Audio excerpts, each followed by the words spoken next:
do changes as region states sometimes as a change? Yep, because as Benno said, this information is coming live out of Bioweb. The threat status that was showing up in that report is, at the moment, it's the 2005 values, because that's the last data we've got in Bioweb.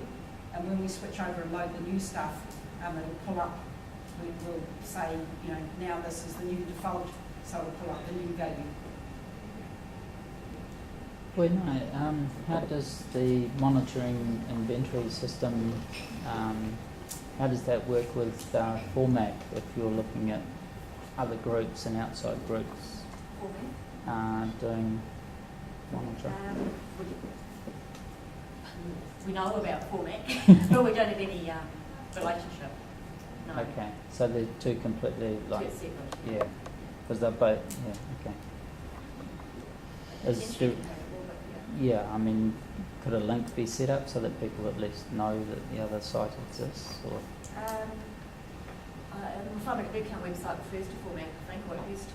Okay. So yeah,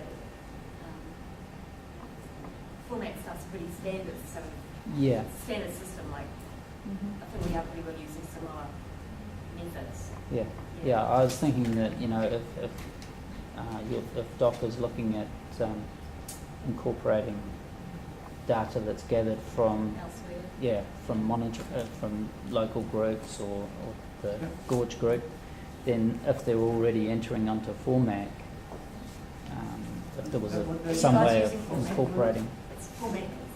Format. Is it forest or was set up by TIFPIS, I think, was recently TIFPIS funded. Oh, okay. That's fine. Yeah, forest. It's an ecological tool that landowners can use, so you can, it's ecological, so foreign fauna capture it, Yeah. you can do 5-minute bird fences. Those are usually on private property. It's a good Yeah. point though, that maybe there should be a link to the 500 bird count training on the DoC website, on the format website, so that the people go onto format can say, oh, there is a standard way of. We use it to do our training. Yeah, that's what I mean. But that's a good point. That those things are, even though the same person's working on them, and maybe that there's actually a link if people are still using format in terms of standardised methodology that they are. I'm It's sure clear. I never thought about it, but I'll talk to the person Yeah, Peter. who runs the Yeah. community.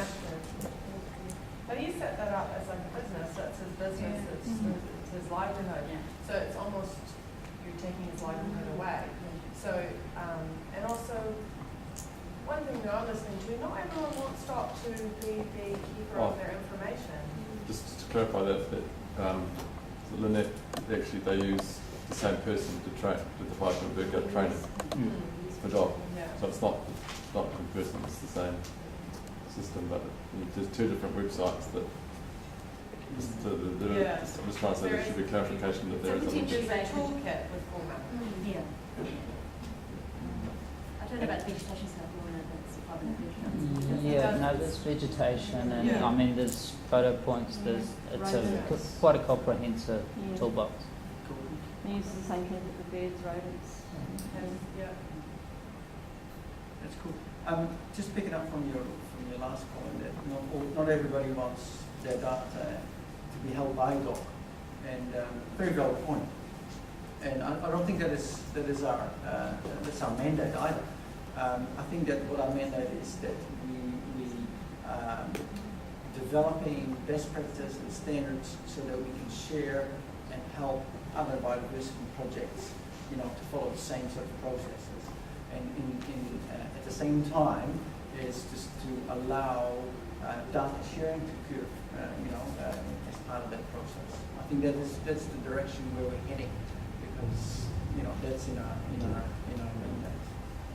If both parties shares same standards, then it is easy to share the data. Also, you can report nationally now, because you can predict nationally because you all are using same standards, same methods.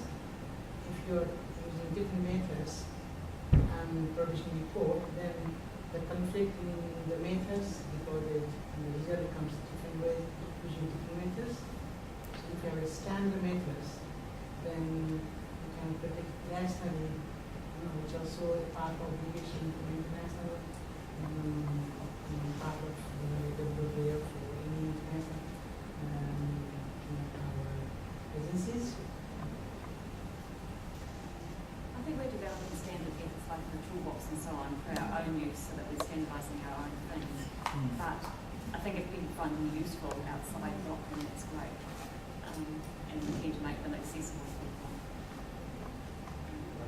Having dealt with the problem on a regional scale, attempting to make cost and population change over time in the West, I've dealt with the problem of differing RTC methods and differing methods for measuring cost and density without using RTC methods. And I've found that you can, if you've got a standard method that's quite precise method, it does make the data manipulation a lot easier because there are fewer assumptions you have to make. But you can take data from different methodologies. It's just that it can decrease the accuracy of your interpretation. So, But generally, reporting at a higher level, that's not so critical. Yeah. You have an agreed standard for sharing the data. So long as you can manipulate your data into that standard and provide it, then it doesn't necessarily matter so much about how you're storing your data personally, so long as you can provide it according to an agreed standard. With respect to NIMS,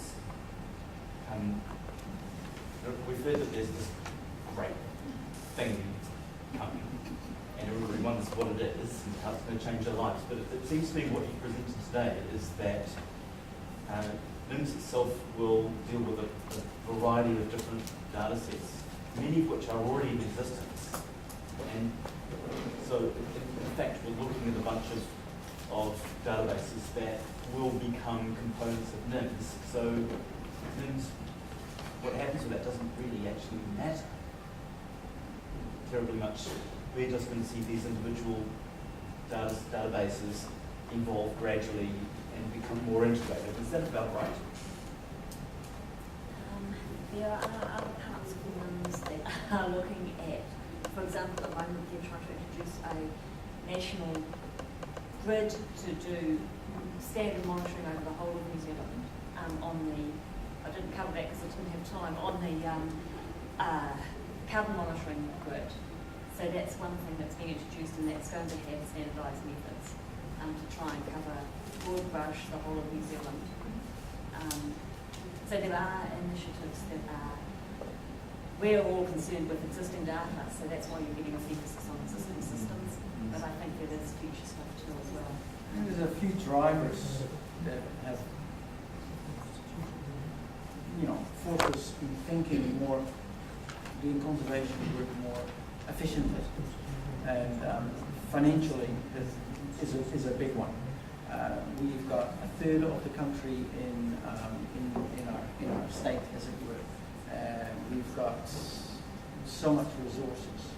I think that science has really put itself forward, saying like, hey, there are real scientific ways to prioritize where we should be doing our work.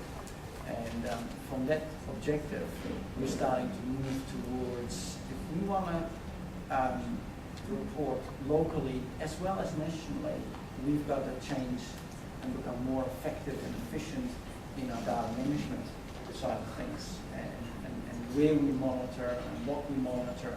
And I think that is all filtering down to where I'm sitting, is we need to become more standardized in our way of capturing information, managing information, and all these projects, all these modules are tools to make that happen. That's how I see NIMS progress.